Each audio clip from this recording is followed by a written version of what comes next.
Pessoal, esse é o quarto vídeo da série que a gente está fazendo com as fichas de aula do curso de Economia 1 na UFRPE.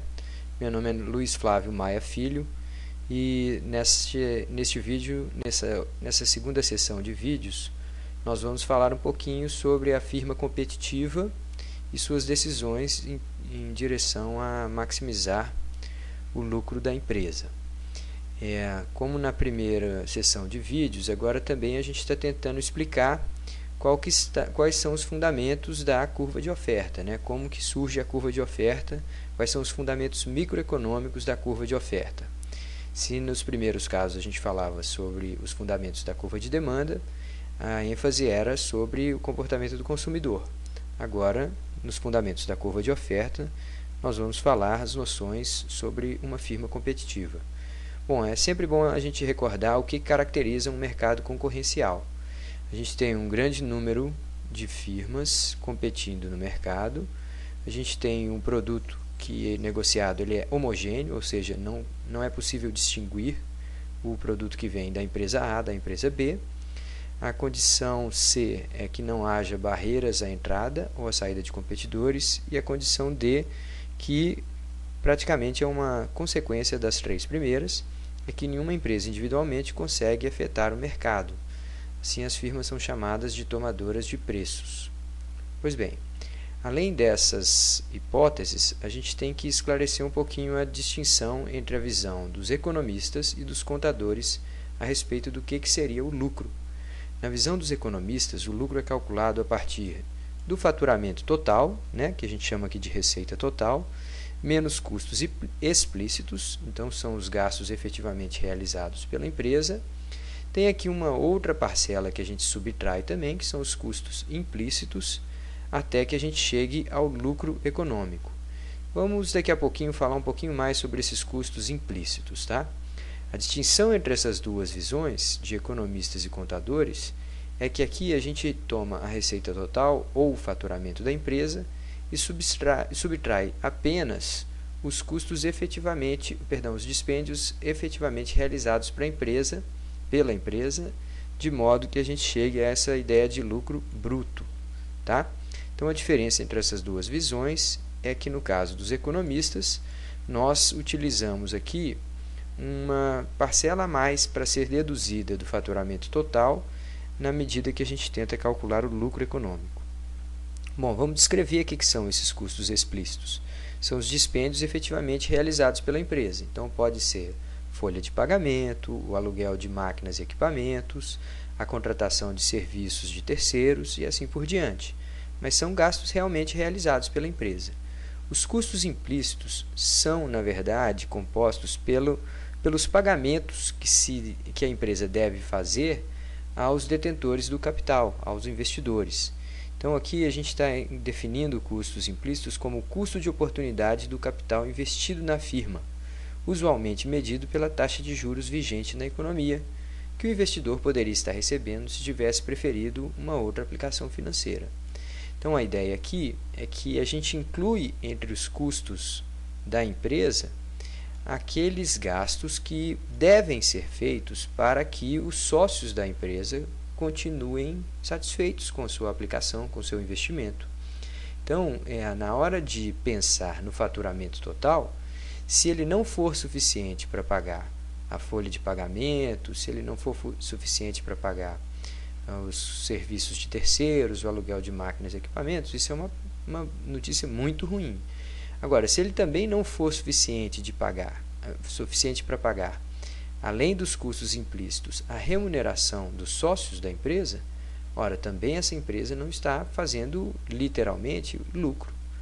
E aqui, no caso dos contadores, basta que sejam pagos os custos explícitos para já considerar que uma empresa está sendo lucrativa. Em todo caso, a gente tem aqui um exemplo numérico só para, de alguma forma, ilustrar o que está sendo discutido.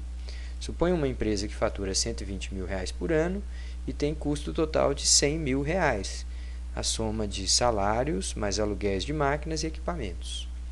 Ora, imediatamente, já com essas duas informações, a gente já poderia calcular o lucro contábil. É a receita total menos esses custos explícitos, né? 120 mil menos 100 mil, a empresa parece estar dando lucro. Ela gerou receitas superiores aos gastos efetivamente realizados. Pois bem, mas as outras informações que vêm nessa questão dizem que a taxa de juros da economia é de 10% ao ano. Ora, 10% ao ano significa que os investidores que aplicaram nessa empresa aqui R$120 mil, eles esperam como remuneração pelo seu investimento anualmente 10% disso. Então, a gente vai incluir aqui nos custos não apenas os 100 mil de custos de salário e aluguéis de máquinas e equipamentos, mas também 10% da aplicação que foi feita pelos investidores na empresa. Então, dos 120 mil, que são a receita total, eu deduzo os 100 mil, que são os gastos efetivamente realizados, e 10% sobre o capital total investido pelos sócios na empresa. Porque este é a distribuição de dividendos ou a distribuição de lucros que os sócios exigirão ao final do exercício. Portanto, quando a gente deduz não apenas os custos explícitos, mas também o custo implícito, a gente chega a uma medida mais apropriada de lucro para essa empresa. A gente observa que os lucros extraordinários, digamos assim, que foram gerados pela empresa, são de 8 mil, uma vez que a receita foi suficiente para pagar todos os custos explícitos e remunerar o seu investidor a uma taxa relativamente razoável comparada com o que se paga no mercado. Tá? Então, a ideia de lucro econômico é um retorno que você consegue obter com a operação da empresa que é superior à média que está sendo paga pelo mercado.